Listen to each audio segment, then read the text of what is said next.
What's happening, people? I'm what you need, and we're about to do another video.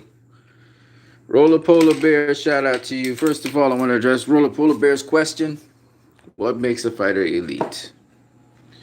Elite is set apart, separate, highly skilled, not highly skilled necessarily, but very refined fighters. So, elite fighters, generally speaking, are fighters who you're gonna have to excuse me. I'm gonna be doing a number of different things while I move around. Okay, but there are fighters who are at the highest level in boxing. I have the potential to be at the highest level in boxing because of their honed skills and abilities and decision making that they do in the ring, and just their achievements all around. An elite fighter, for example, will deal with guys that are not on their level by outclassing them, or simply dominating them, or sometimes getting them out of there, depending on if they have knockout power or not. So we have a crop of elite fighters we can see in Shakur Stevenson, for example, Teofimo Lopez at the lightweight division. I'm talking about the lightweights here. Gervonta Davis, Vasily Lomachenko, um, Luke Campbell, uh, Devin Haney. All right? These are elite fighters. Richard Comey also is an elite fighter. So when we talk about elite fighters, we're talking about the guys at the top of the division, or the guys with the potential to be at the top of a division. All right, just looking at them coming up. Example, before Errol Spence was world champion and so on, we realized he was an elite fighter. Now, these fighters generally train. They train very hard. They have very honed skills. Whatever skills they have, it's honed. They're very effective and very good at their craft, and they show that they're not B level or C level guys, but A level guys. They show that by how they deal with their competition. If there's a competition that's below their level, they give them the treatment that they deserve. They dominate them or get them out of there, as is the case with these fighters. They show that they are levels above the average fighters. Poopy Sistrunk, what's up, my brother? Hey, man, why are people talking about Tank Davis's performance to boost Crawford up? Right. Well, my previous video talked about this, so I'm going to go into it just a little bit with you, but I'm really going to discuss two elite veteran fighters in Badou Jack versus Jean Pascal, and then what you guys think about that fight. And by the way, Poopy Sister, feel free to talk about your opinion on the fight between Jean Pascal and Badou Jack, which I thought was a hell of a great fight. But I want to talk about that in a little bit more detail a little bit later. So that's what elite fighters are, Rollo Polar Bear. And elite fighting, elite fighters are above their competition. They show that they are levels above their competition, even as they're coming up. We can see the Deontay Wilder, for example, was an elite fighter. And it has to do with their conditioning. It's all-around kind of package. It has to do with their conditioning, honed skills. They're very good at doing certain things in the ring. Their decision-making shows that they're levels above the average guy. Usually you know an elite fighter from the amateurs because there's noise made about them in the amateurs. So we basically know these fighters from the amateurs. The amateurs kind of decide who's elite and who's not. All right, let's go on to Roller Polar Bear's question before I move on to the main discussion that we will talk about. You said, why are people talking about Tank Davis' performance to boost Crawford up? Because Tank got Gamboa out of there in the 12th and final round after dropping him 3 times. I do believe Terrence did the same thing, dropped him 3 times. Terrence got him out of there sooner. I think they're saying that Terrence's performance was better against Gamboa than Gervonta Davis. And then Terrence Crawford himself made comments about Yuriorkis Gamboa, talking about how he shouldn't face Lomachenko and Teofimo Lopez based on his level of competition. Now, something that Intangible Boxing said to me is that he was saying that here I am criticizing Terrence Crawford for saying that Gervonta should not face Teofimo Lopez and also Lomachenko, He shouldn't try to do that. And here I am defending PBC fighters not facing Terrence Crawford, and that's not what I'm saying at all. Again, if you listen to my argument, Intangible Boxing, and don't misconstrue it, you realize that I'm saying that a lot of people are chastising the PBC fighters for not facing Terrence Crawford, but yet Terrence Crawford does not want to face the PBC fighter, Sean Porter. In fact, he doesn't want to ever face him. And I went on to say that the PBC fighters do not need Terrence Crawford because they have all of them there. And I'm saying Danny Garcia doesn't need Terrence Crawford. Terrence Crawford needs Danny Garcia. I'm not saying that Danny Garcia should not face Terrence Crawford. I never said that once. I never said that the PBC fighters should not face Terrence Crawford either. I'm not saying, though, that Terrence Crawford is using this ducking excuse to not face these PBC fighters. He's punking them, but then after that, he's not making fights with them. That is my problem. And it's fact that he hasn't made a fight with a PBC fighter since he has been at super lightweight. Of course, there's Amir Khan, who was a PBC fighter, who he had made a fight with. And Amir Khan is probably still a PBC fighter. Okay, to be fair. He's made it with Amir Khan, but he has not made it with any other PBC fighter. Okay? And I'm saying these live dogs, people are saying that the PBC is protecting their fighters, which is bullshit. All right? If that's the case, if you're going to use that argument that the PBC fighters are being protected, then Terrence Crawford is being protected from PBC fighters. If you're going to use that argument, because you're saying PBC fighters are fighting in-house, well, guess what? Terrence Crawford fights in-house. The last fighter he faced was a top-ranked fighter. Okay? So you can't have it both ways. And that's my point with intangible boxing. You got to listen to the argument that the person is making. Obviously, you're not listening to my argument. Okay? And my arguments are very... Shout out to Get This Smoke. Yeah, peace to you, Get This Smoke. Yeah, that's my argument. It has nothing to do with me trying to excuse Terrence Crawford from facing these guys. I want to see Terrence Crawford face Errol Spence. I want to see Terrence Crawford face Danny Garcia. I'm never going to stop a fighter from facing another fighter. Y'all said you wanted to see Errol Spence versus Terrence Crawford next. And I was like, okay, bring it on. Okay? I was just saying he would get beat if he was to face those guys. Now I changed my tune because I realized he is big now and strong. And he's obviously big and strong because the way how he even handled, what's the guy's name? Mean Machine. How he handled that dude showed that he's physically stronger than Mean Machine. Okay? Not to say that Mean Machine is elite per se, but hey, it is what it is, right? He did what he was supposed to do to Mean Machine. I would love to see him against, for example, Sergey Lipinets, and see if he can do that same thing against Sergey Lipinets. That would be interesting. I mean, Mikey Garcia did, he dropped Sergey Lipinets. Maybe Terrence can do one better. Okay? And Mikey Garcia, what I'm trying to explain to you guys, and I've said this, I've always been, in fact, I've been very consistent in saying I would love to see Terrence Crawford face Danny Garcia. That's a fight I would love to see. All right? That's a very competitive fight, I think. It's more, I think it's much more competitive than Terrence Crawford versus Errol Spence Jr. because I think Errol Spence Jr. is just, he's solid. He's a really solid dude. Okay? Fundamentally sound, very solid. And I just think that's a tough fight for Terrence. Okay? Well, a lot of you guys are saying, oh, I think it's a tough fight for Terrence. Okay? I think Sean Porter is a tough fight for Terrence.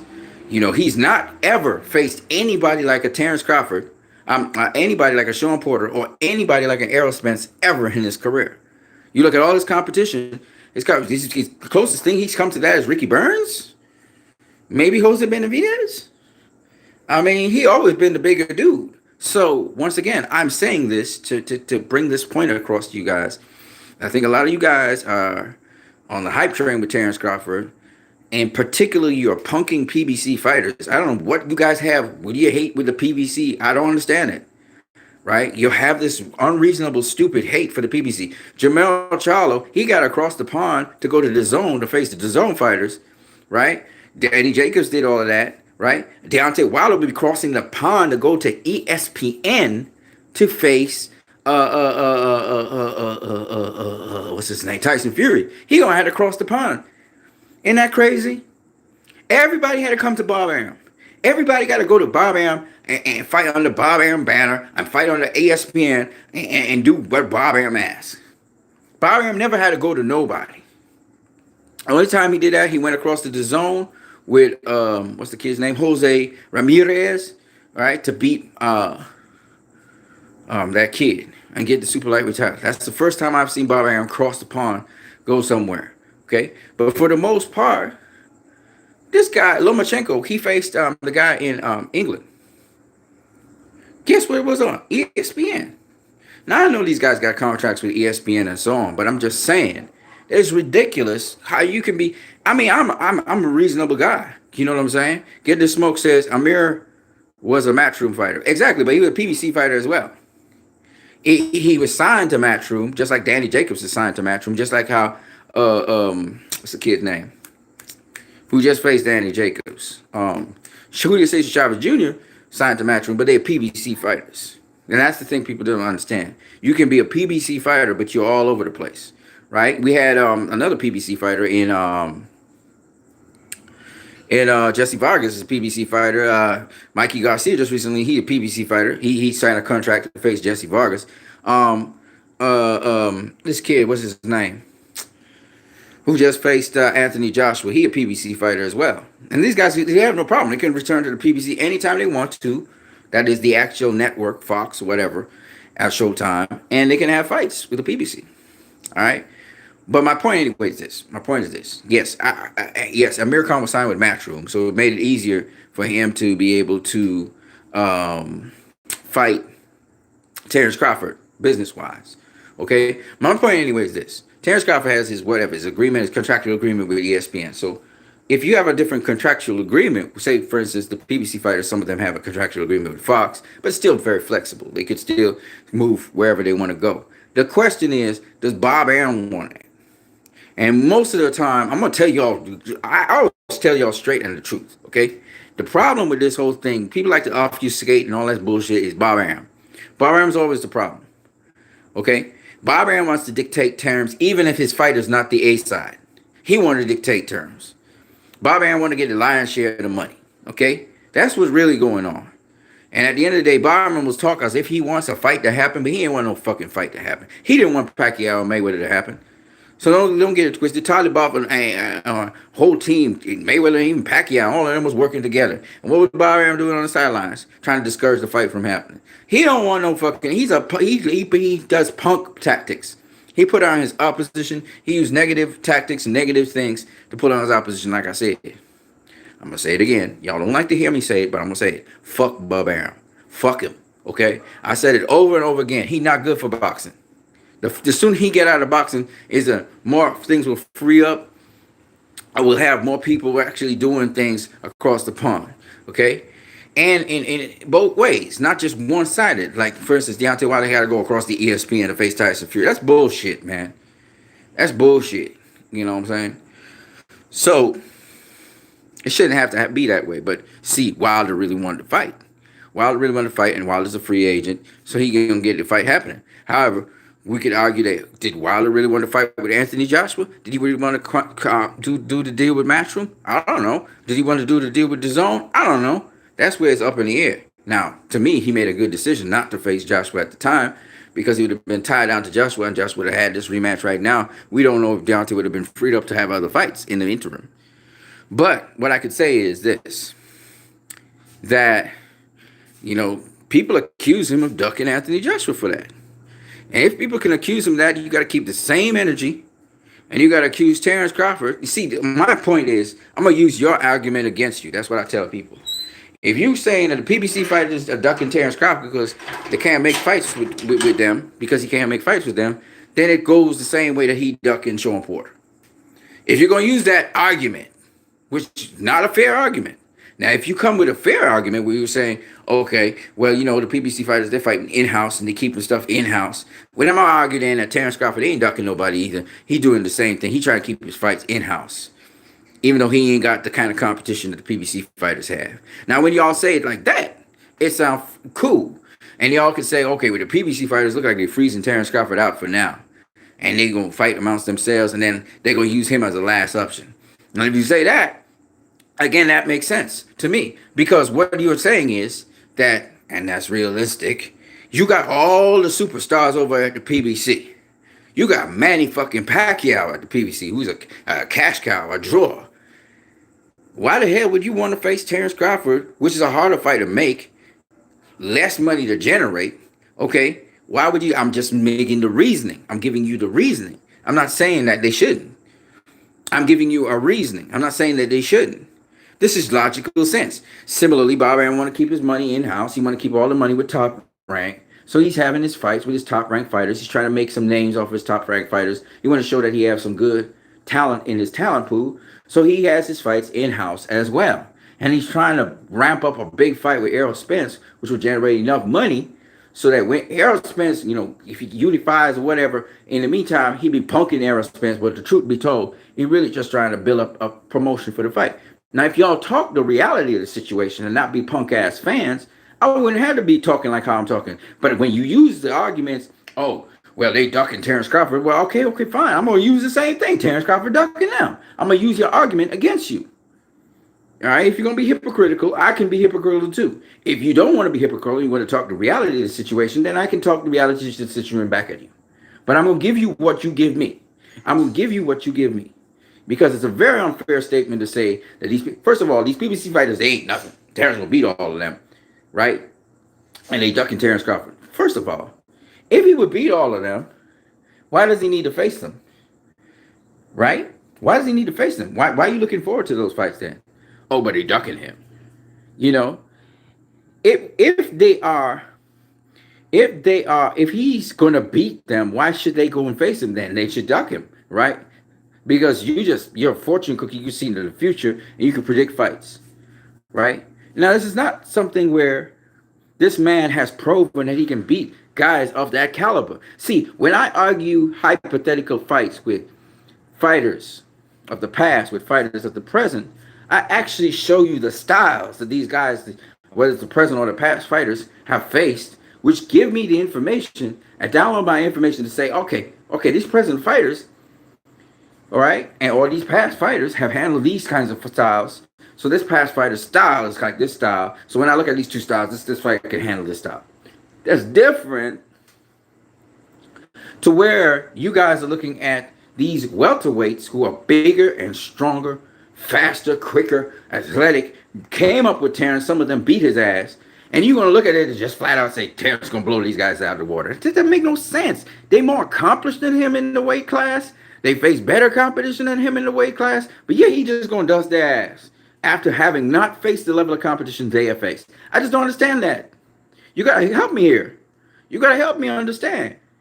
Right? And on top of that, he purposefully is not going to face one of them who has expressed the desire, him and his father has expressed the desire to face him, but need to talk to him to get those details out. All right, and he comes out in public and says he will never face Sean Porter. Okay? Never, ever. And that just makes no damn sense to me every time I think about that. Why would fighters make a pact among themselves where they would never, ever face each other unless it's very difficult, a fight for both of them? You see? And that's the thing that I'm talking about. Now let's get into, so that's it, Pupi Strong. That's the comprehensive answer to your question. Let me get to, we're going to talk about Badou Jack versus Jean Pascal. It was a good fight. Very good fight. Tactical fight. Here's my thing.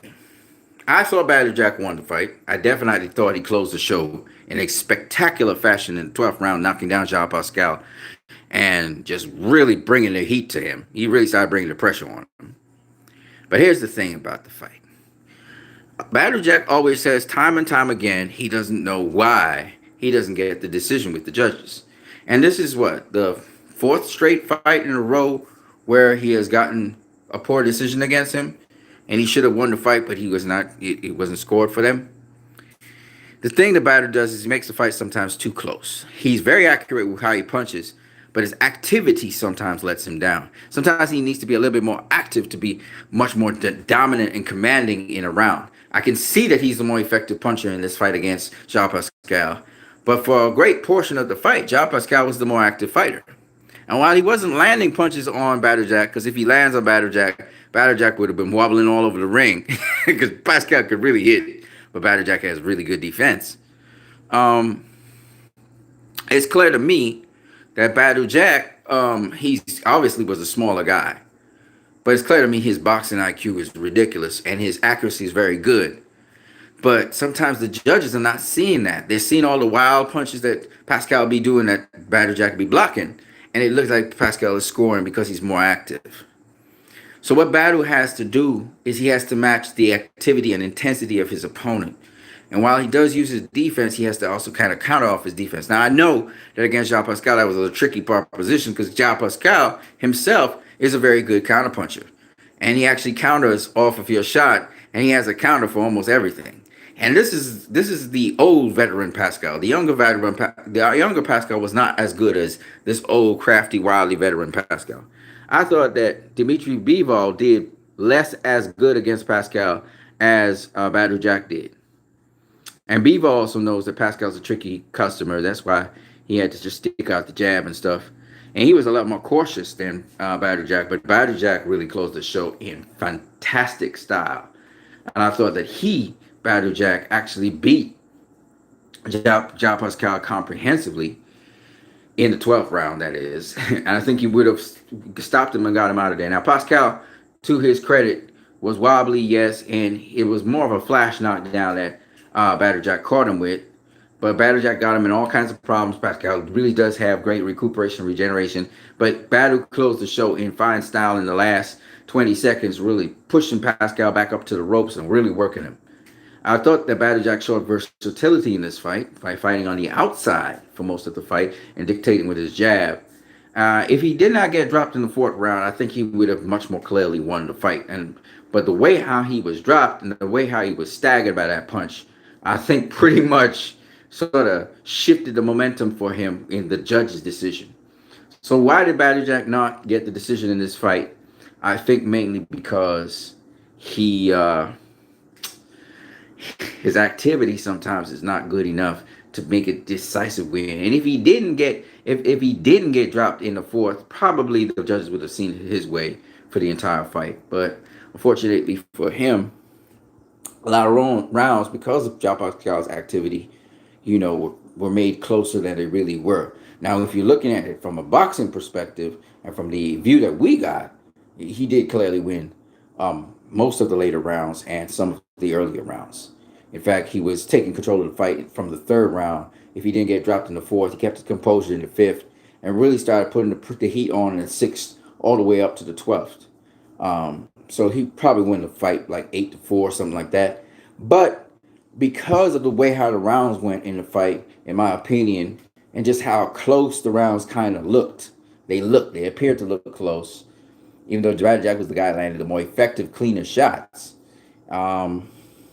I think because of that. Now, to show how effective Badou Jack was, you saw Ja Pascal's punch output decline drastically all the way down to the last round of the fight, where he was just sporadically throwing punches. He started off strong in terms of punch output, and then he really faded. And that's because of Badou Jack. So the more effective fighter was Badou Jack, but unfortunately for him, though he had crisp, clean shots, he did not get the decision. And he should have gotten the decision. Clearly, he dropped Ja Pascal to start with to equalize that problem, that lead that Ja Pascal had built early on. And then on top of that, he won most of the later rounds. But, sometimes judges judge based on activity. I don't know what they were judging on, to be honest with you. I thought, though, it was not a robbery because the fight was pretty close. It was a closest fight. I think Pascal tried to respond to everything the Badou Jack did. And I think some of those left hook counters that did not land, I think the judge probably scored that because he was countering Badou Jack, but Badou Jack had his defense in place for when he threw the lead right hand. Pascal would come and counter the right hand, but it would still be caught on the gloves. So I don't know. I think that Badou Jack, because he doesn't make the guy miss shots, but he blocks shots, I think he makes fights closer than it really should be because of his style. And he did a lot of good things in there. I saw him show some different looks to Jean Pascal. I saw him do the low to high thing that Floyd Mayweather does. I saw him do beautiful counter rights, some crisp, clean, sharp. The thing with Badou Jack, he's very sharp with his punching. He's not the hardest puncher in the world. He's more of a boxer. He's not really a puncher. But, man, he is crisp, clean, and sharp and accurate with his punches and surgical. And that's what makes the difference with him. I thought he beat Adonis Stevenson. I thought he beat Jean Pascal, and I thought he actually put up a pretty decent fight against Marcus Brown as well. You know, the people were looking at so much of the blood, they weren't really looking at the inside work. Of course, they say Marcus Brown won that fight, but I think it was mostly because of the blood. But Jack couldn't see properly, but he was still doing some pretty good work in there as well. So I'm just saying that to say he was winning the fight until he headbutt. In my opinion, he really is a good, hard-working fighter. He's a blue-collar fighter. Really, he doesn't really have all that great God gifting. He's just mostly skilled, skills that he acquired. Worked very hard, very crisp, very sharp. He's kind of a limited fighter, but he's very effective in what his skill sets are. And it's sad that he didn't get the decision. I could see how a lot of people were disappointed in the judges' scorecards. It was a close fight though, and the judges had it close. So, I mean, what can you say? What can I say? I think the judge probably who gave it to Pascal was because of the earlier rounds that Pascal took, and then knockdown. So maybe that's it. I don't know what they were thinking. Chris Ariel says, "What's up, bro? I feel bad for Badu, man. Man, he bona fide, really good fighter, man. He's solid all the way around. I always say Badu versus Canelo would be a good fight. I'm gonna come back to you guys in a second. Hold on."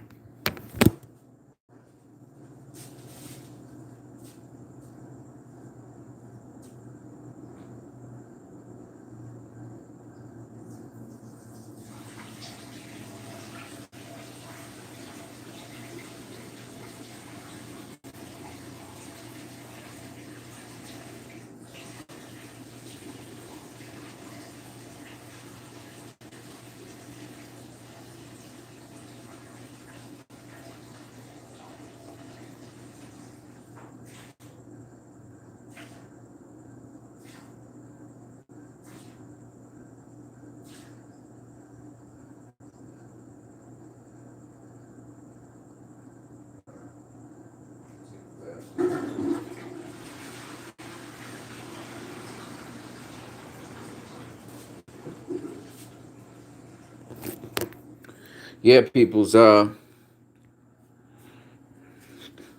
Chris Oriole. I feel bad for Badu as well, but I was just troubleshooting why sometimes he don't get the decision. I think it's just that politics is involved because he didn't get the decision against James DeGale. He didn't get it against Lucien Boutte. He didn't get the decision against Adonis Stevenson, and he didn't get the decision now against Jean Pascal. The politics of boxing, unfortunately, has something to do with that as well. And Badu, he not the most exciting, explosive fighter out there. You know, he's very effective, but he's not the most exciting, explosive fighter. So it is one of those things, man. He stays too much taking pictures, though. I think that's his problem, maybe. um, yeah, he's trying to set up his shots. He's trying to box smart. I think, like I said before, just being a little bit more accurate, a little more active. I know that's tricky against Jean Pascal. He popped his jab. I think he did everything right. I just think he just got dropped, which made the fight a little closer than it should have been. But he came back. He came back and he unleashed it. Ludovic was giving him great advice in the corner, so it wasn't Ludovic's problem really. I thought he had the recipe to win. I thought that 12th round he closed it with emphatic style. I thought he came back in the fight, showed composure and everything. So it is what it is. Stepping out for a minute, people. That's why. Just combing my hair and stuff. Yeah. So it is what it is, though. And what can I say? Tough luck to him again. Didn't get the judge's decision. I think a lot of people on the night thought he won. I thought he won. Of course, the hater dude of Mayweather Promotions, he didn't think Pascal won. He thought Pascal did enough to take the fight. But when you're a hater, you're going to say that.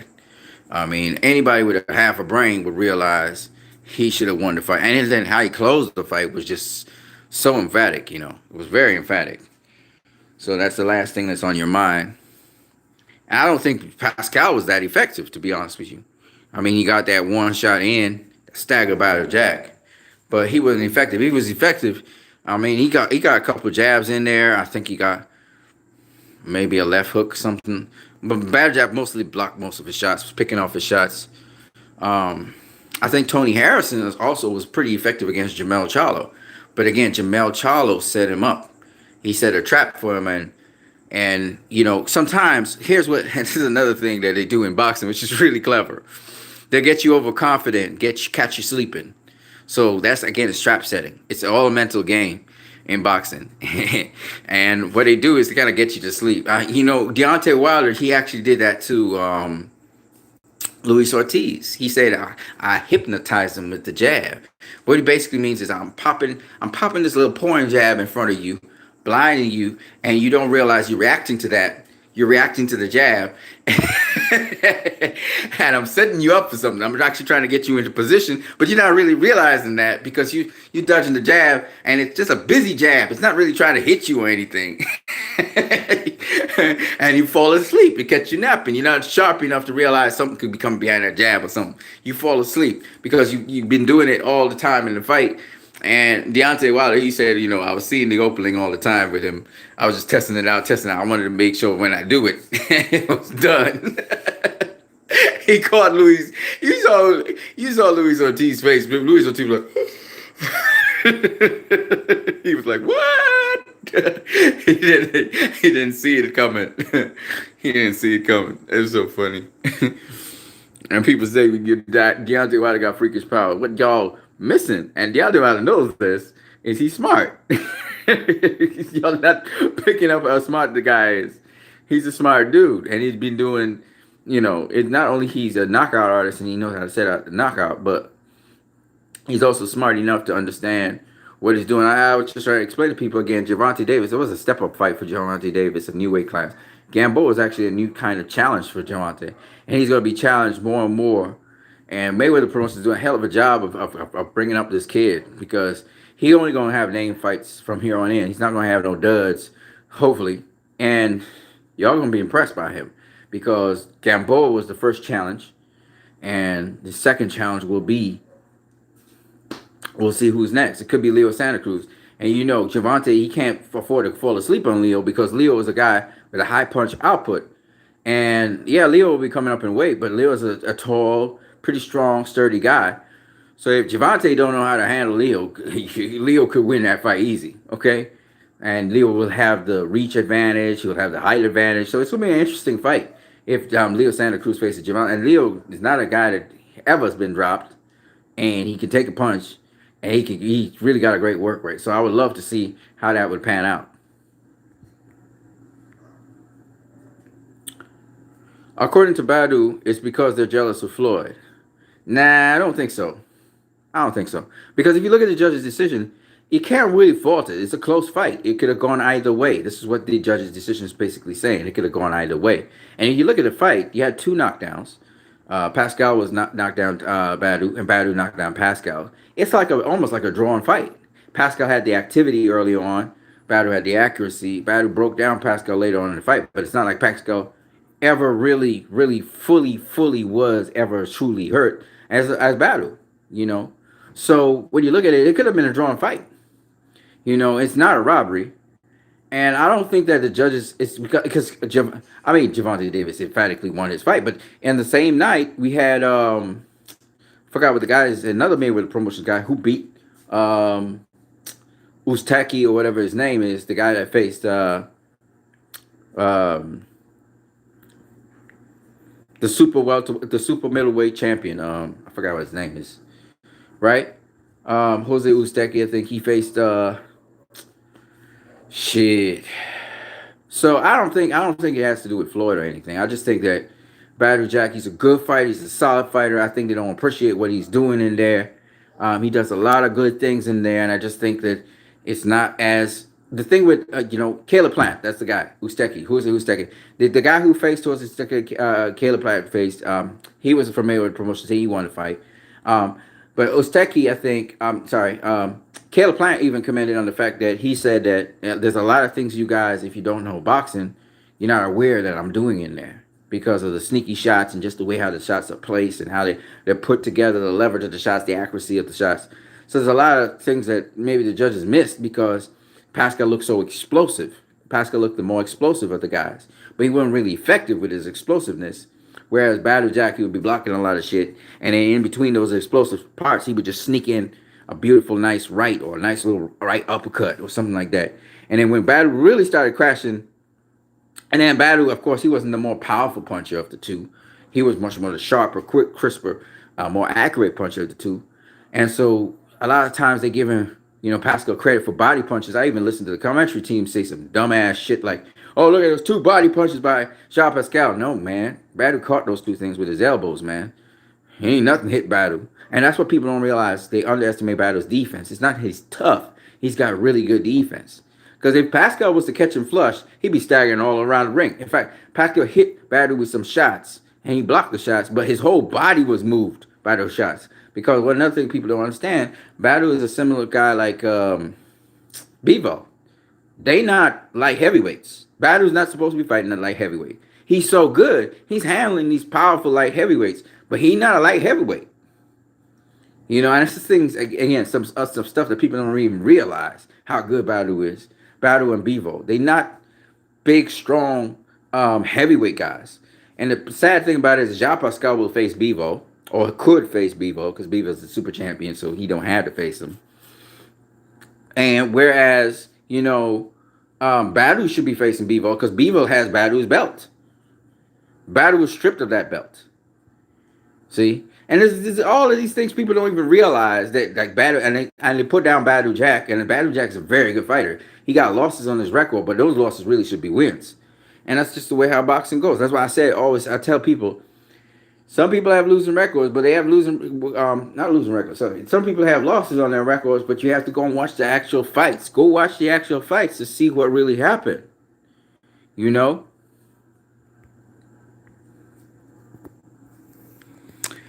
Chris Ariel says plant is real, man. Yeah. Intangible Boxing. What's cracking, Chris? He's selling out Chris Oriole. Shout out to Intangible Boxing, man. You did a great piece on Gervonta Davis, by the way. I checked it out, and really good stuff, dude. Really good stuff. I just want to say that, that's the one thing I appreciate about some of you guys. You guys really have a good eye for boxing. But yeah, so yeah, I agree with most people that Battle Jack beat Jean Pascal. And I think if the fight went on longer, he'd have definitely, if it was a 15-rounder, he definitely would have. In fact, in the 12th round, if they had a little bit more time, I think he'd have gotten Pascal out of there. Maybe. I'm just saying. I don't know. I may be reaching here because Pascal's pretty strong. And Battle is not really a power puncher per se. But yeah, it was a good fight. I like how Battle finished strong, but I'm just making these critiques that I think he makes sometimes the fights closer than he should be. And I think he needs to separate himself and just show he's this level above. He obviously was the better fighter all around, technique-wise. Chris Ariel says, I was thinking the same when watching the fight. Battle would have done better at super middleweight. Yeah. He's a super middleweight, basically. As is Dimitri Bivol. These are not big, strong, light heavyweights. Intangible Boxer says, I might do a Gervonta film study of the things he was doing. Yeah, and you know what's the cool, crazy thing about it? Both Badu and Gervonta Davis were walking down the bigger guys that night. Badu was walking down Jean Pascal. Pascal couldn't push him back. Even though Badu would, he would take a step back to his right when Pascal tried to lunge in.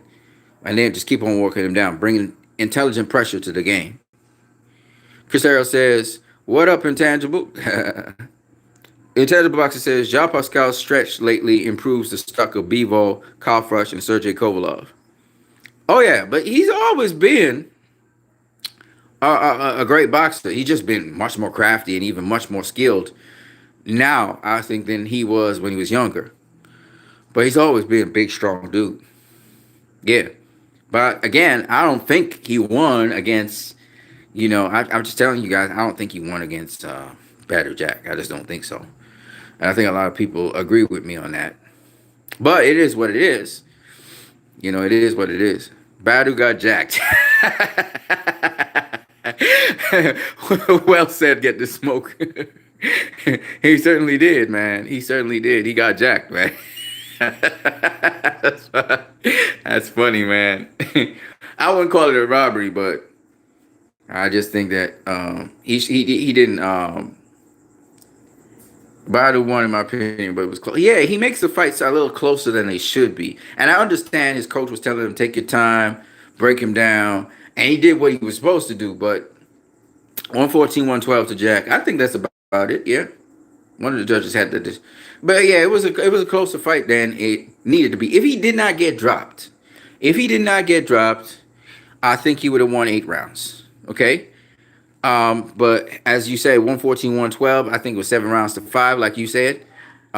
He lost a point for getting dropped, and so did 2 points for getting dropped, and so did Jean Pascal.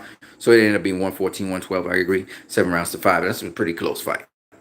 Um, so he made the fight a little closer than it should have been. If he didn't get dropped, and that was his mistake on his part because he uh Lou, help me out here. Lou Duval was telling him, man, you dropped your guard. You went to sleep on this dude. And I told you, you don't need to rush the action, right? And he kind of got drawn into the trap that Pascal was doing, you know. So that's how he got hit in the temple.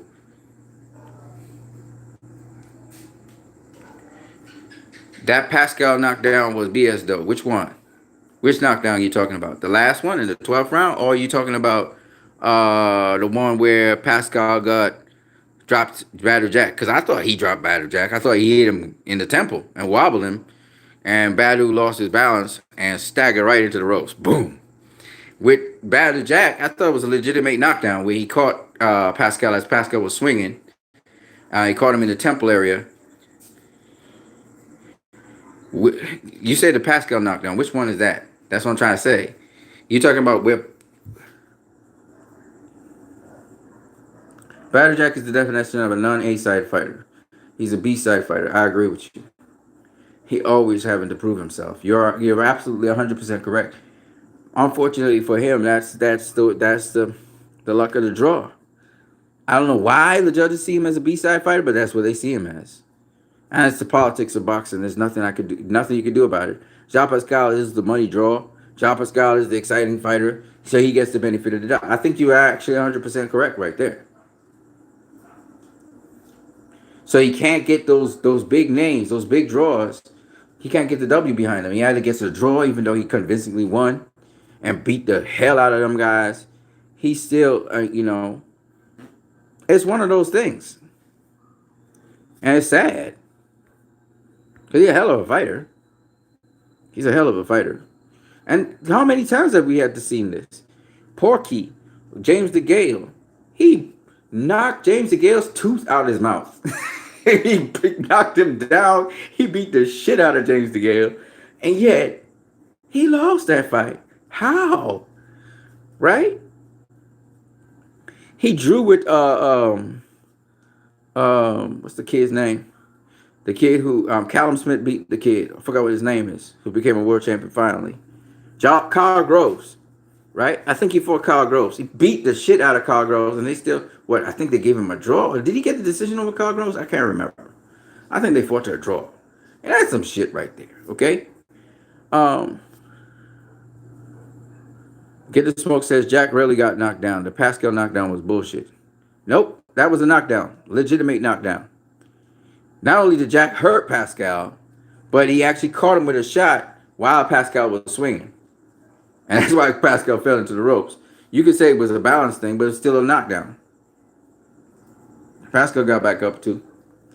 But you could see that Badou Jack did hurt Pascal. And then finishing off the round, you saw that he was pushing Pascal to the ropes and beating him up.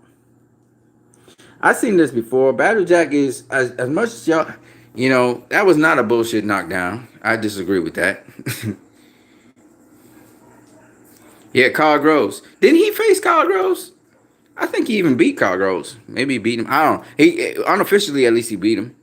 He beat Carl Groves. Listen to the names of the guy at that face. 168. He beat Carl Groves. He beat Porky, which is James DeGale. but they did not give him the decision. He beat Adonis Stevenson, in my opinion. He didn't get the decision on that, and he beat the shit out of Adonis Stevenson too. Um, and then he beat also. He beat what's the kid name? He didn't beat he didn't beat Marcus Brown. Okay, he didn't beat Marcus Brown. But I mean,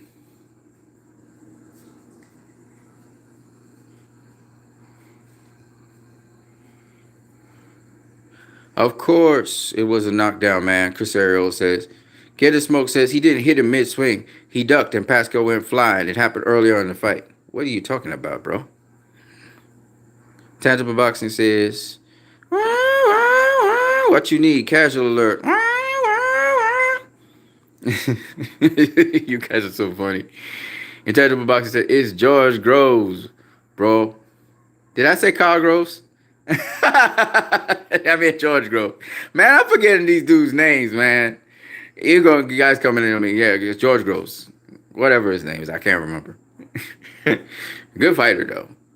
But he faced him as well. And, yeah, he been facing some good fighters, man. Defense, defense, defense, defense. Exactly. Exactly. That's what happened to Tony Harrison, too. He got hurt with a punch. Again, he got lulled into the trap that Jamel Charlo set.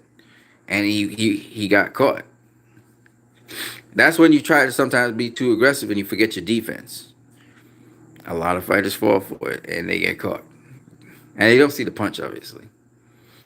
So, yeah, it was a good fight, though. It was a good fight with Jean Pascal.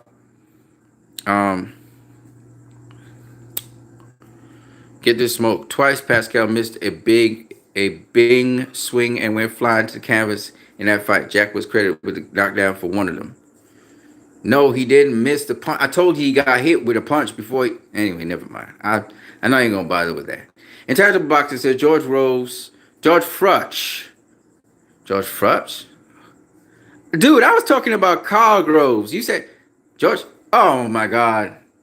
Intangible is confusing me now. He said George Frutch, which is Carl Frutch, knocked George Groves out in front of 80,000 at Wembley. You clowning. You made a clone from Carl and Grooves? He's just clowning. He's just playing around with words. Get the Smoke says Bing, big swing. Oh. Hey, you crushed the two words together and you got Bing. I like that. I got you. Yeah, I heard you, but like I said before, he caught him with a shot while he was swinging. Go look at it again. They did the overhead replay. That's where I saw it. Anyway, whatever. So, the point is, he finished in emphatic, he finished the fight emphatically. You can't argue that he didn't win the 12th round. He definitely won the 12th round. And that definitely was a 10-8 round. So, whatever you want to believe, brother. Uzcategui lost, though. Tangible Boxing. Yeah, I heard he was a shell of himself against whoever the guy's name was. I can't remember his name. From Mayweather Boxing Club. He the dude that's controversial. He always saying some kind of crazy ass shit. Hell, he thinks he's controversial at least. Sometimes I vibe with him. Sometimes I'm like, what are you talking about? But it is what it is. He got the win. By the way, I don't know. I thought Michael Hunter beat Povetkin too. I don't know if I talked about that fight. I thought Michael Hunter beat Povetkin. Again, effectiveness. I don't think... I mean, later on, Michael Hunter was getting tired. He had some... stamina issues, but... anyway. I watched it several tunes. I think you mean times. In slow-mo.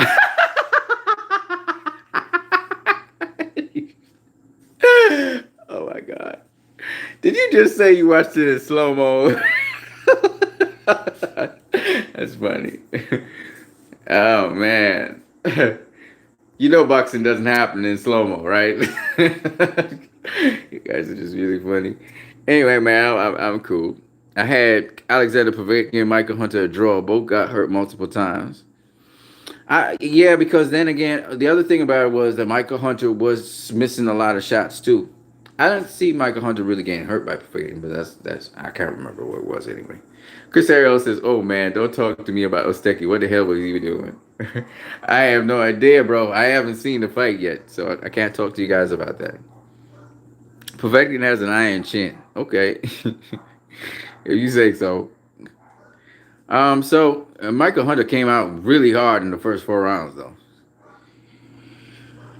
Um, that's all I got really for now when it comes to boxing and fights. If you guys got anything else you wanted to discuss, we could talk about it. But I spent a greater part of almost an hour talking about this fight. Hunter beat Povetkin. I thought so. I thought he beat Povetkin, but that's just my opinion. I'm gonna catch you guys later, man. It was nice talking with you guys. I don't want to spend too much of your valuable time in your day because I know all you guys are busy doing different things. Down here it's just hot like fire, man. Chris Oriole says he's laughing. Intangible Boxer says thoughts on Tanaka Ioka fighting this evening. I don't have nothing to say about it. I haven't even watched that fight. Maybe I'll watch it. I don't know. It's not something I'm absolutely interested in. You're a big fan of Tanaka. I'm not. I'm just being honest. I don't know nothing about the dude too much. It is what it is.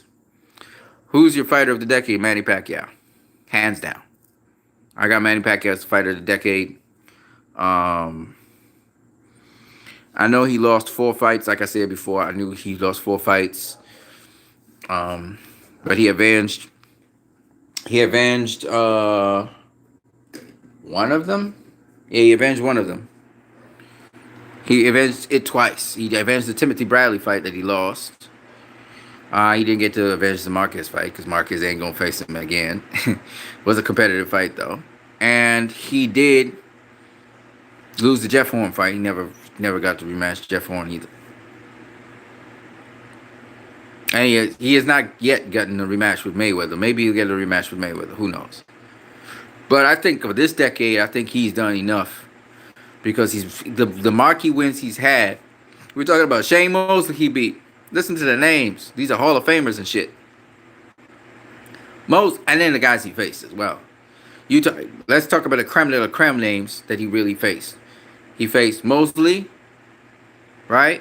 Margarito, Bradley, Marquez, Mayweather, Thurman, okay. I guess I gotta include Broner. All right, those are no, not Cotto. I'm trying to remember who else. I think that's about it. Yeah, those are the marquee names. Those are big names. Right? The only guy who even kind of matches that is Canelo. That's it. Nobody else matches that shit. Okay? So I just don't think Roman Gonzalez should be in this equation. Intangible says, I think Roman Gonzalez is fighter of the decade. Don't care if y'all laugh at me. Here's the thing about Roman Gonzalez, okay? 1, he didn't fight the whole entire decade. 2, he got beat by a very good fighter. A great fighter, actually. But he ain't got no names. He don't got Mayweather on his resume. He don't have a Mosley on his resume, right? He don't have not even a Margarito on his resume. He don't have, you know who he has on his resume that he got to win over, but he need a rematch? Estrada. That's who he's got on his resume, right? But listen to the names I'm talking about. We're talking about Thurman, okay? Bradley, shit, Marquez. I mean, come on now. I mean, come on, okay? We got Mosley, we got Mayweather, okay? Them serious names, you know what I mean? Those are names, okay? We're not playing around. Then we got the secondary names. We got like Vargas, we got the Algiers, we got the Pilates, right? All of them world champions we're talking about, right? We got Margarito. Did I say Margarito? I probably said Margarito. But the Margaritos, that's some serious names, dude. There's some serious names. You know what I mean? Um, they're not slouch names. Yeah, Mayweather got some names too. I know, but I just think that Mayweather didn't fight the whole fucking decade. How you can call yourself the fighter of the decade and you fought half the decade? All right, we're not gonna include the Conor McGregor fight. You know what I mean? And then same thing with Chocolatito. If you're gonna be a fighter of the decade, fight through the whole fucking decade. You know what I mean? Fight through the whole fucking decade at least. And none of them other guys that you talk about, and I don't care if it's Andrew Ward or whoever, they ain't fought all the way through the decade. Tangible says, I think Roman Gonzalez is the fighter of the decade. Don't care if y'all laugh at me. I mean, he's a good name. I just don't think he's the fighter of the decade. Roman Gonzalez has beat a couple pound for pound fighters. Yeah, but he ain't faced no Hall of Famers. Who he beat as a Hall of Famer or future Hall of Famer? Maybe Estrada? And I don't know if he beat Estrada. Sorry, no fighter who's lost to Jeff Horn can apply for fighter of the decade. Hey, come on, man. You serious? So Roman Gonzalez faced Wrong Visa and Wrong Visa beat his ass.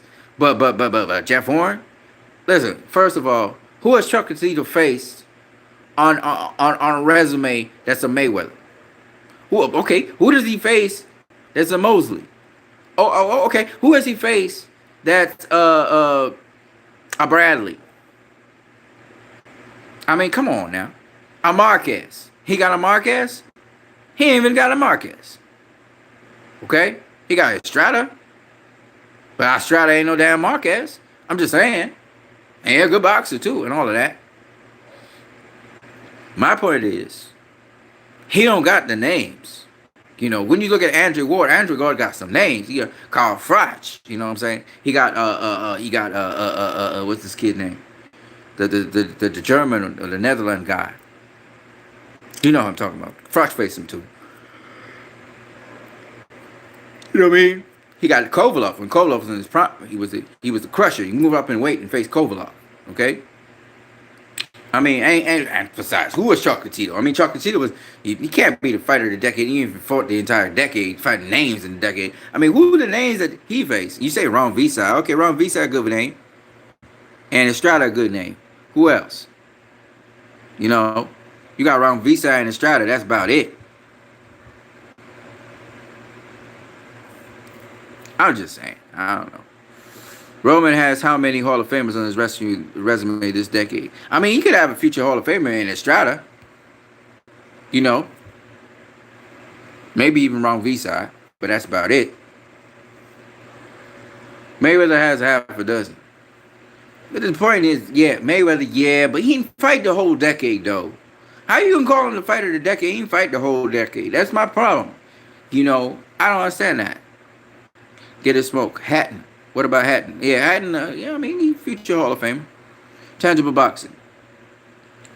Get the smoke. I know, but Roman Gonzalez was a dude fighting 4 times a year. Against who, though? Roman Gonzalez just fought. He fought through the decade. He didn't fight every single year of the decade. Come on, man. He didn't fight last year. Roman is a gift to watch, in my opinion. He all right. Roman Visa brought him down to size. I thought Estrada beat him. He all right. Intangible Boxing says, so what? Let him apply for most fights of the decade. Exactly. I mean, most fights of the decade, that's different. He's a busy fighter. That don't mean he fighting top tier guys all the time. Chris Darrell says, well, Jim Lampley is a Hall of Famer. Which means what? He never boxed before, so what does that matter? He a Hall of Famer in what he do, which is announcing. What we talking about in terms of boxing, that's totally different. I mean, I get what you're saying. I know there's people in the Boxing Hall of Fame that, like, you be asking yourself how they made it there, and other people did. Get the smoke says, Chocolatito look like a cautionary CTE infomercial in the ring. Intangible Boxing says, you just don't really pay attention to the low weights. Oh, we do. We pay attention to low weights. We just not as fanatical about them as you are. And fanatical doesn't mean a negative way. I mean, you just, you into that shit. I'm not always into that shit. And it's not that the lower weights don't have good fighters and stuff. It's just that I think that the reputation of the fighters is a little bit less sometimes at the lower weights because, one, people don't really pay much attention to them. And two, you don't really have those long range champions who really had good competition and be facing names. You find that more in the higher weight classes because most people are not as small as that. But it's not that they don't get the recognition. I was glad that Roman Gonzalez got the repetition, reputation. And right now, Estrada is a hell of a fighter. A hell of a fighter. You know, I think Estrada is actually a better fighter than Roman Chocolatito Gonzalez, period. Point blank, period. But, I mean, it is what it is. You know what I mean? Chris Ariel says, I was joking, bro. Yes, Chocolatito did fight last year. He fought a champion, Moise Fuentes. And what about that? He been injured, though. He been injured. I don't know if he fought this year. He been injured, though. He been out of boxing for a while. Tangible Boxing says, give me time to name some of the guys Roman beat this decade. I'll type them out. See, you gotta actually take time to talk about that shit. See, with me, you know the names. You know real names in boxing. Like, ain't none of them fuckers that are like a Shane Mosley. None of them. And you know this. Not one of them, not even Daniel Estrada, is on the level of a Shane Mosley. Pacquiao beat Shane Mosley this decade. Okay? Remember, we're going all the way back to 2010 now. Okay? Ain't none of those motherfuckers, I don't care if Mosley was faded as hell or what. None of them motherfuckers have a reputation like a Mayweather. None of them. And that alone separates Pacquiao from all them other guys. He didn't beat Mayweather. He got outclassed. But the point is, he faced Mayweather. Okay? Canelo faced Mayweather. Now, until you can show me a Mayweather that Chocolatito faced, there ain't no fucking way he'd fight of the decade. And until you show me Lomachenko facing a Mayweather, which the proximity to that would be the Cuban kid, Rigondeaux. That's what you want to say. Oh, he faced Rigondeaux, and look what he did to Rigondeaux. Okay, but he ain't Mayweather. Rigondeaux's not Mayweather, but at least he got Rigondeaux. Okay, Terrence Crawford never faced a Mayweather or anybody even near that level. The closest thing he came to Mayweather was Yurkus Gamboa.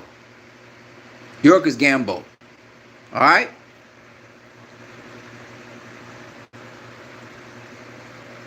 Get the Smoke says we pay attention. Just have higher standards of excellence. Yes, sir.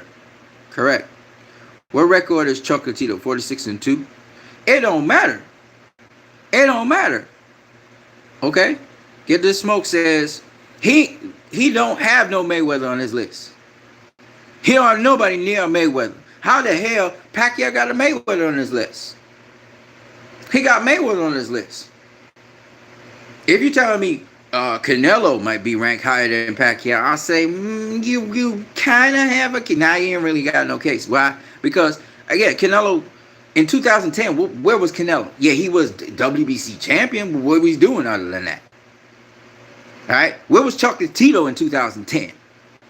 What was he doing? You know? I'm just asking you guys. I'm asking you. All of these guys. Where's Lomachenko in 2010? He didn't even come on the scene. He wasn't still in the amateurs. What was Terrence Crawford doing in 2010? All right? I'm just saying. All right? Okay. So you want to remove a Mayweather. 40 years old, faced a Keith Thurman, beat him, split decision, dropped his ass. Where's my Keith Thurman? Show me my Keith Thurman on Chocolatito's list. Show me my Keith Thurman on Lomachenko's list. Show me my Keith Thurman on Terrence Crawford's list. None of them have it.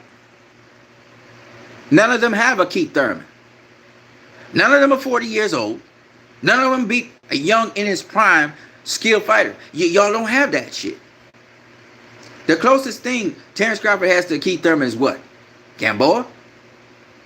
Coming up in weight? Pacquiao met a full-fledged, full-blown welterweight at welterweight in his prime. Come on, man. Y'all got to be serious. And then we don't even want to talk about excitement. Because we're talking about fighter of the decade. We're not talking about boxer of the decade. We're talking about fighter of the decade. Pacquiao always have an exciting fight. Even when he got knocked the fuck out by Robert Marquez, he dropped Marquez twice. No, once, sorry, my bad. Marquez dropped him twice. Right? He was going in for the kill, and he got killed. Okay? Here's what it is. Y'all want to talk about Jeff Horn. Okay, cool. But he went down into Australia and faced Jeff Horn. Okay?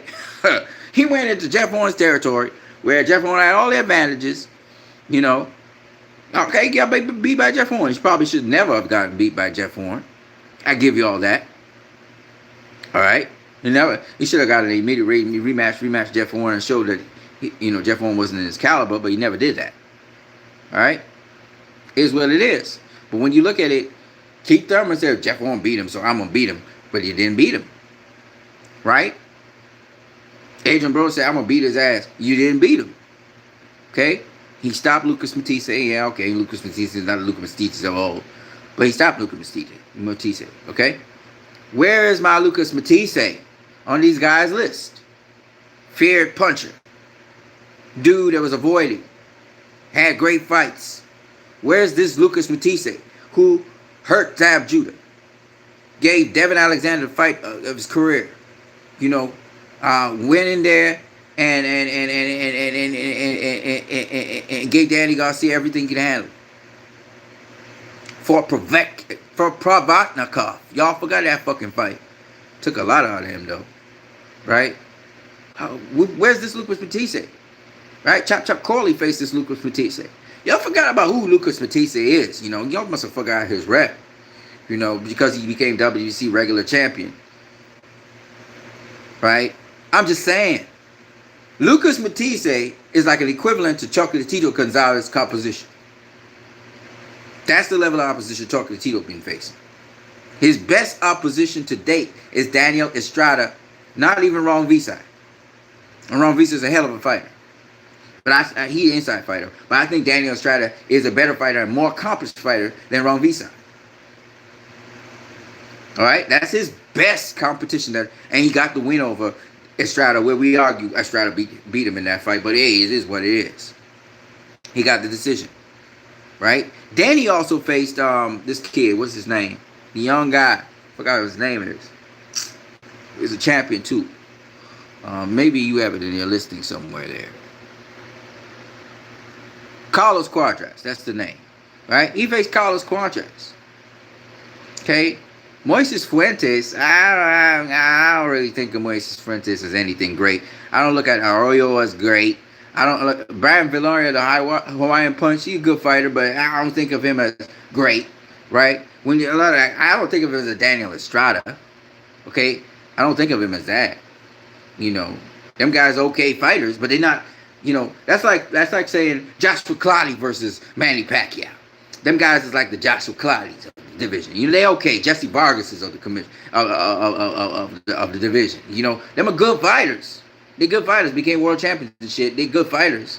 Maybe even dominated for a while, but they're not. They're not that top level. They're not top tier guys. Daniel Estrada is one of those guys, in my opinion. That's my opinion. You don't have to agree with me. So I just don't see Chocolatito even. Chocolatito's great. He accomplished all that shit, but he's not on the level of a Pacquiao. He's just not. If ever Pacquiao was ever to somehow face a Chocolatito, I think he'd whoop his ass bad. He'd give him a bad ass whooping. This is my opinion. I may be wrong. Chocolatito might break him down on the inside and wear him down, beat him up. Who knows?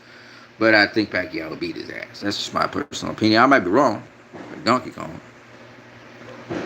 That's, of course, pound for pound we're talking now. That's not fight of the decade, but this is my opinion.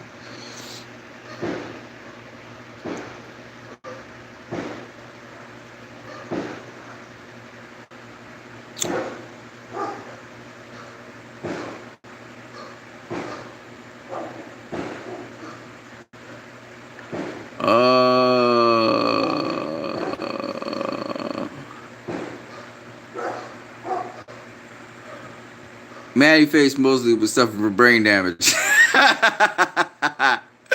Mayweather beat Pacquiao and Canelo this decade. Yeah, I got you. I get where you guys coming from. I understand the arguments for him being fighter of the decade. Don't get me wrong.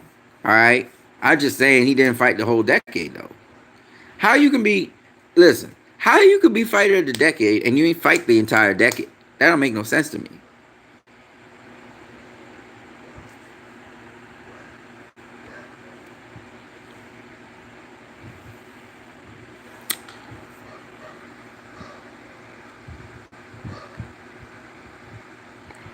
I'm just arguing my point. I mean, fighter of the decade could be a lot of different people. I'm just arguing my point.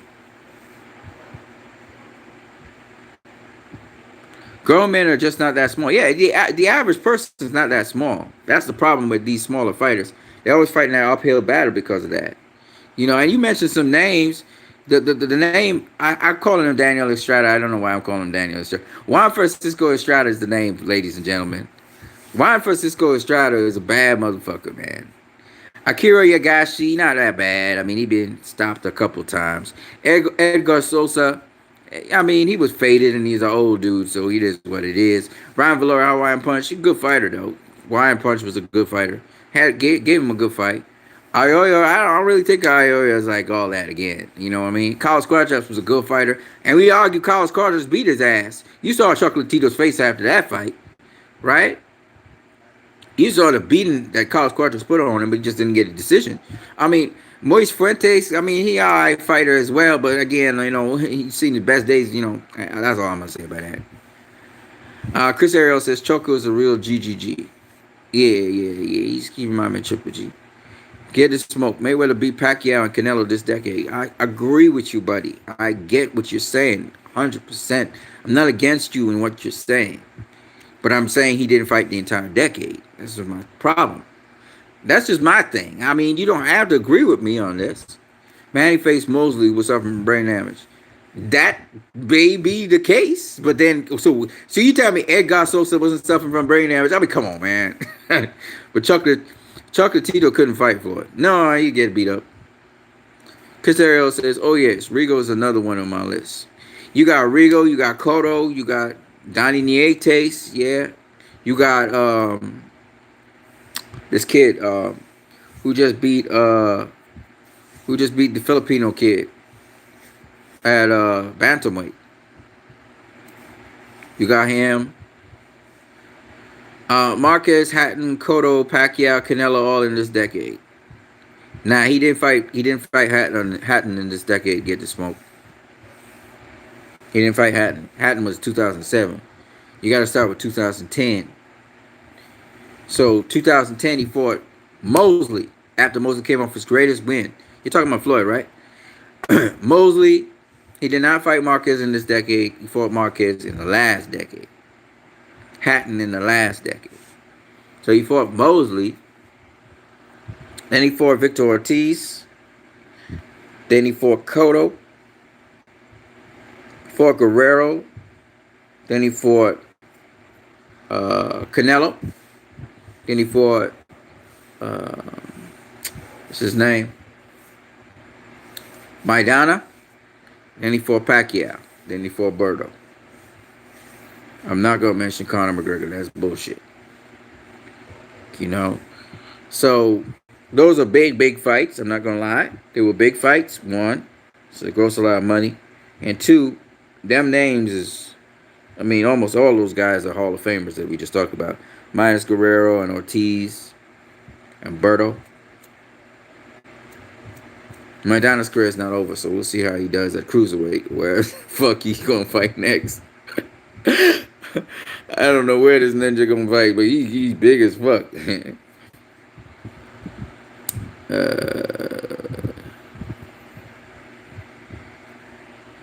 Fuck yeah. Fighter. Do you know what fighter means? Not boxer. Fighter of the decade. Of course, you gotta look at excitement. It's an entertainment. Boxing's entertainment. You're giving Manny credit just for fighting Floyd? Okay, Dan. Conor McGregor has a great resume. No, he doesn't. He doesn't have a great boxing resume. Pacquiao has. I mean, you're talking about a living legend, man. Oh, man, y'all guys really fucking tripping, man. Kazuto Aoka is also a great fighter of this decade. Maybe. I don't know him, though. He may be a great fighter, but I don't know him. Get the smoke. He did not face Hatton or Marquez this decade. Correct, sir. Conor is a threat.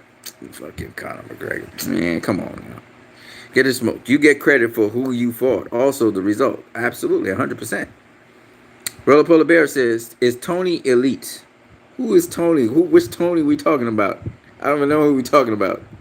Chris Oriole says, Manny fought Floyd's leftovers. Hermano. Some of them, like Mosley. But Margarito wasn't Floyd's leftovers. Marquez wasn't Floyd's leftovers. That was the guy that got him. You would say Floyd was facing Matty Pat leftovers, if anything. Cotto wasn't Floyd's leftovers. That was Manny's leftovers. So, I mean, if you want to really go there.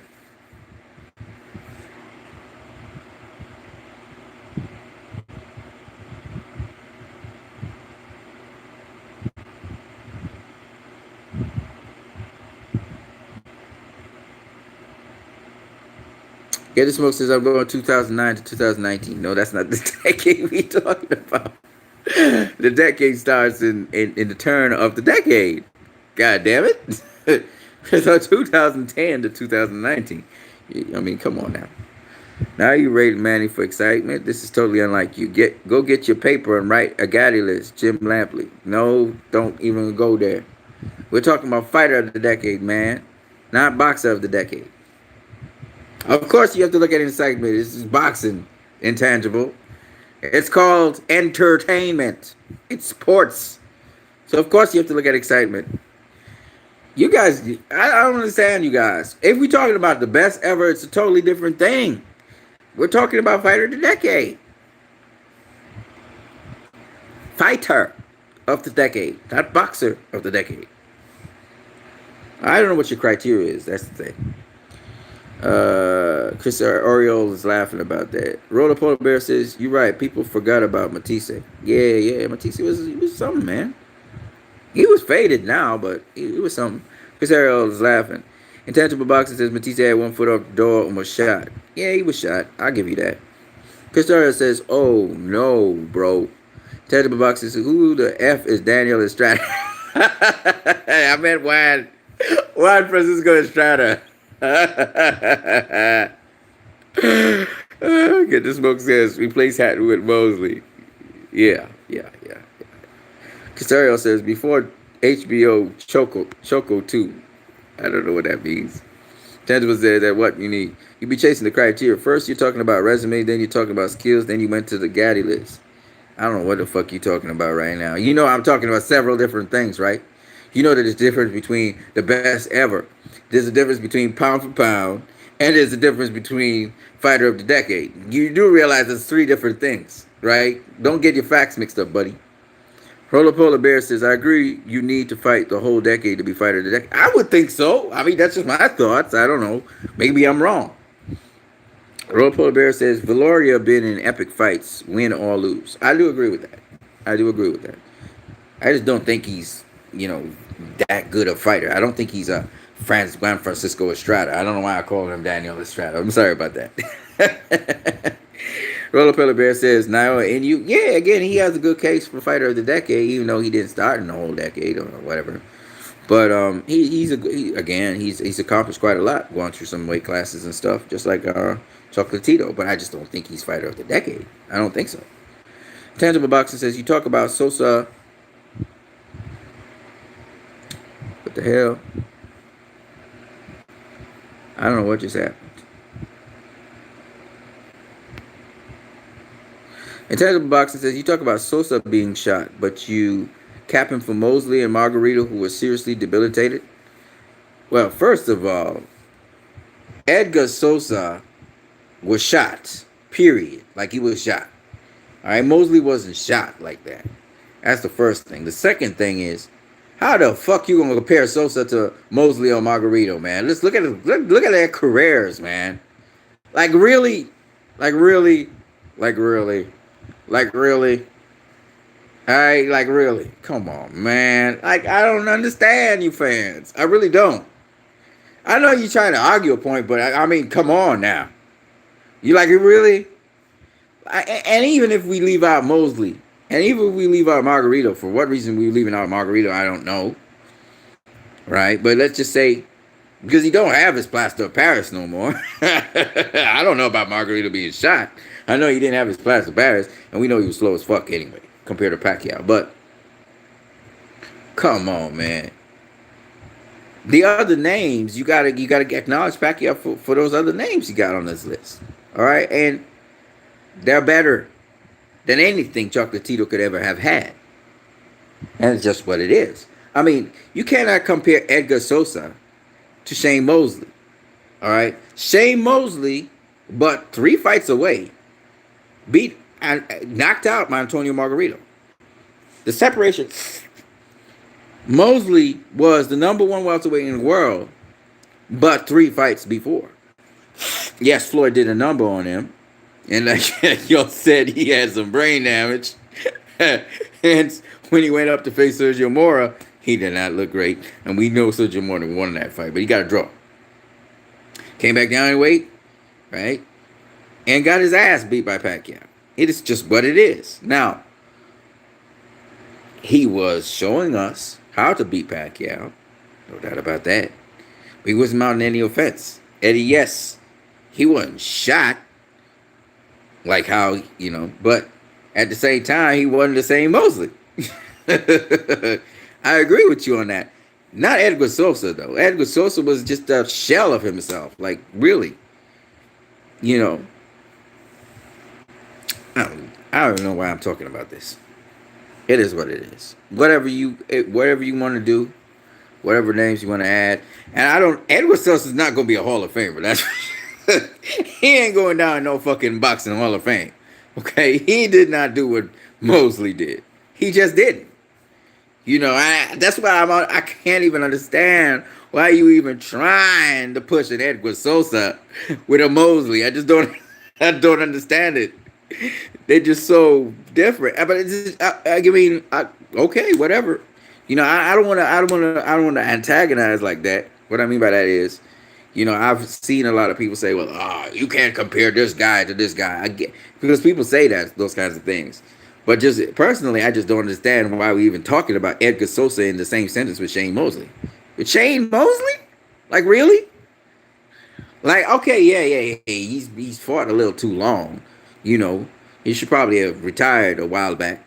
But come on, this is Shane Mosley we talking about, people. And then again, you guys don't really have the respect for him, so it is what it is. It's like me talking about Zav Judah. I'm like, man, this is Zav Judah we're talking about. Y'all like have no respect for Zav Judah. I get it. Trust me, I get it. Get It Smoke says, how can you not be fighter of the decade when you beat the other top 2 candidates? Over the 10 years between 2010 to 2019. Why do you keep on saying 2000? Do you know what a decade is in time? Like, we were in the 2000s, right? That's the century, right? We don't count 1999 as part of the 2000s. Right? So don't include 1999 in the decade. Don't include 2009 in the decade of the 2010s. You just don't do that. 2010, 2011, 2012, 2013, 2014, right? 2015, 2016, 2017, 2018, 2019. 10 years, a decade. Don't twist what a decade is now, please. Don't do that.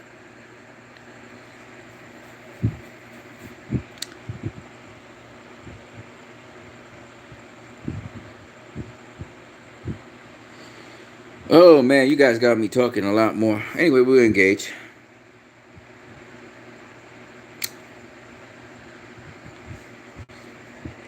Get the smoke. 2020 isn't over yet. How are we doing 2010 right now? Dude, a decade is 10 years. 2010 to 2019 is 10 years. When we go into the 2020s, which will begin with 2020, that's the next decade. We're going into the next decade now. We're ending off 2019 is the end of the decade known as the 2010s. How come you don't understand this? This is common sense. Well, maybe not. I guess not. It is what it is. How do you think we're even having the fighter of the decade discussion? It's not 11 years. If you include 2009, it'll be 11 years. Why are we even having this discussion? I don't even know why I'm explaining that. That's a given. That's something I get like they say in boxing. What's already known don't have to be said. Roller Pale Bear says it was close.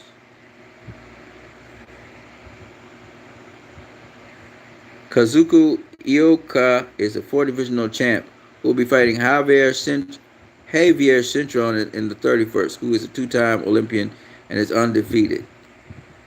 And I don't give a flying. I don't care. Like, I really don't care. He's some Japanese dude, isn't he? I don't care. I'm sorry. It's just not that interesting to me. Chris Oriole says, in some way, it's so subjective, man. Everyone has his favorite pugilist.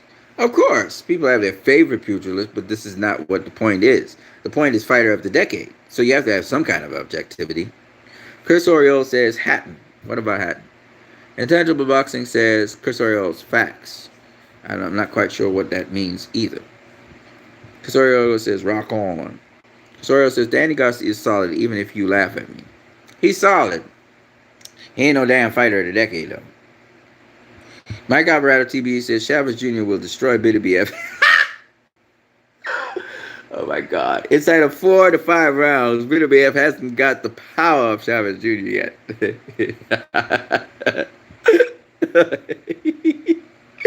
You're so funny, dude. Chris Oriole says Mikey Garcia too.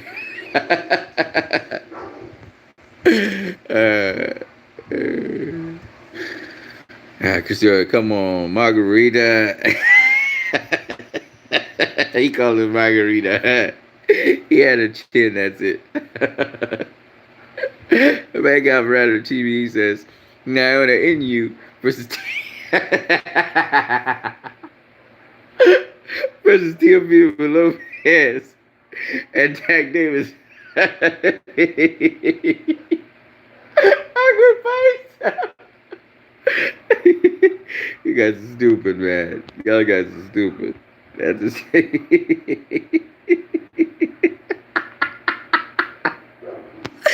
Angela says, facts.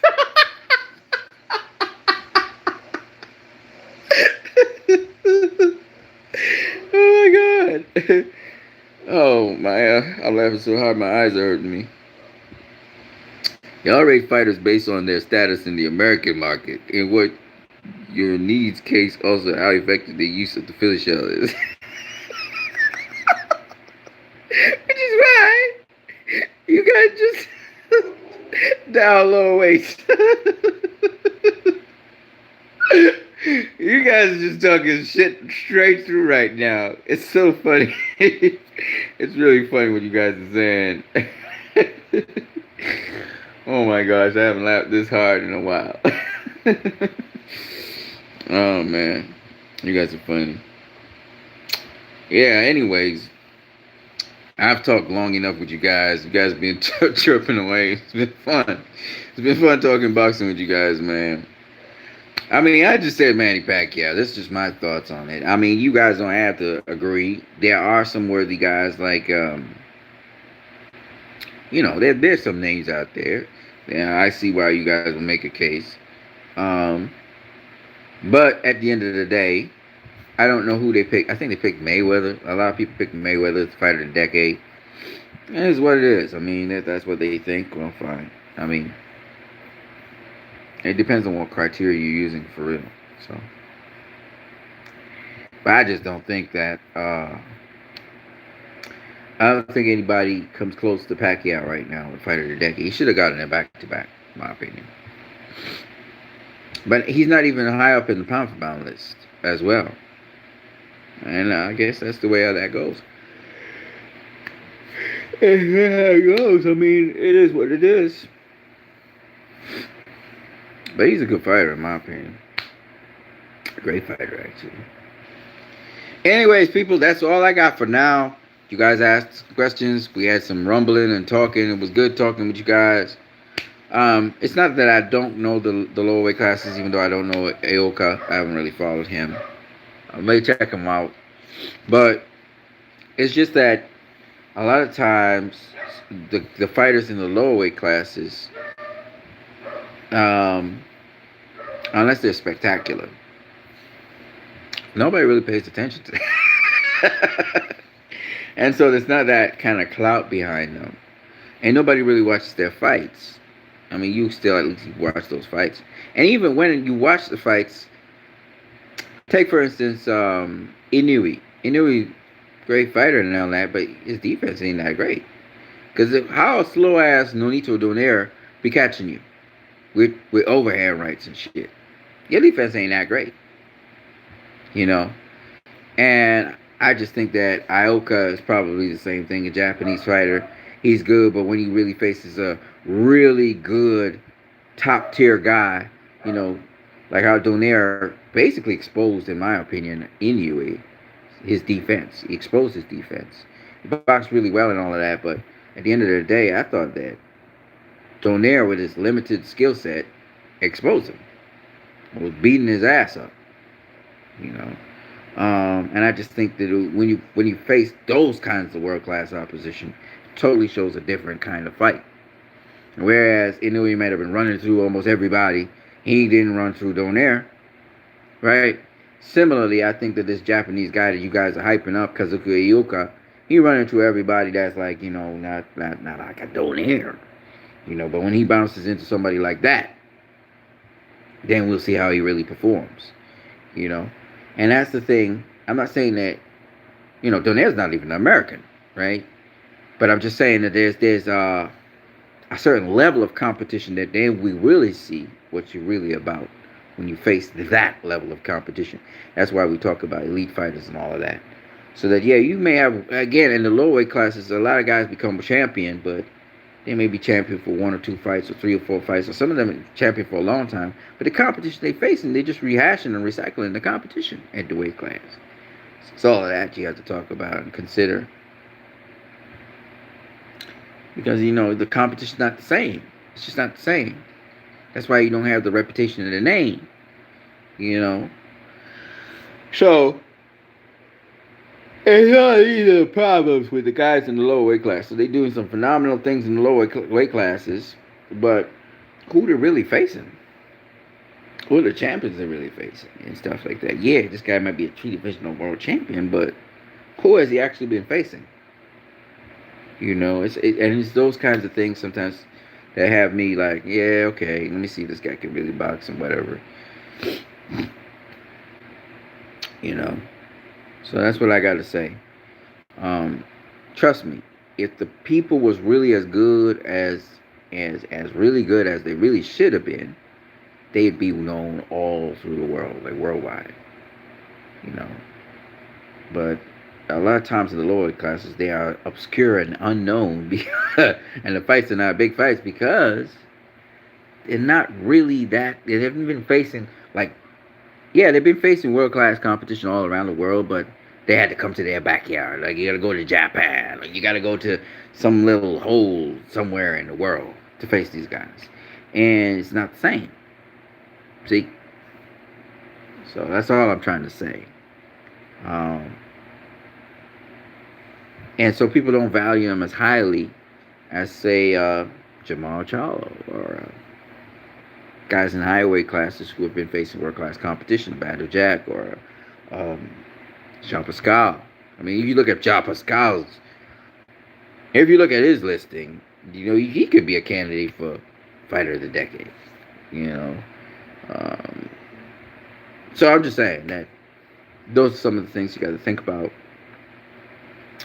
when you're talking about Fighter of the Decade. That's just my opinion. Alright? I'm going to catch you guys later. I talked to you guys for a very long time. It's about time I shut it down, go to sleep, wake back up, and go to work and stuff tomorrow. But we're coming to the end of the year. Today was the 29th of December. Got 2 more days, which is tomorrow and Tuesday. And we're talking about 2020, guys. We made it almost. Hopefully we'll make it all the way into 2020. Look forward to a great and prosperous year for you guys. Season greetings to you guys. Best for the new year. And if you guys don't see me make any more videos this year, well, then probably next year. But I'll try to make some videos because there's some upcoming fight. I think those are the last fights of this decade. The last fights of this decade, at least, or should I say? Well, you're saying that the Ioka's supposed to fight tonight, so. But The last PVC fight of this decade was the Devontae Davis fight and stuff. Yeah, man. I'm gonna catch you guys later, man. It's good talking to you. Peace for you guys. Peace, Intangible. Keep doing those great videos, Intangible. You're doing some good stuff. Keep it up. I'm gonna catch you guys later. Peace.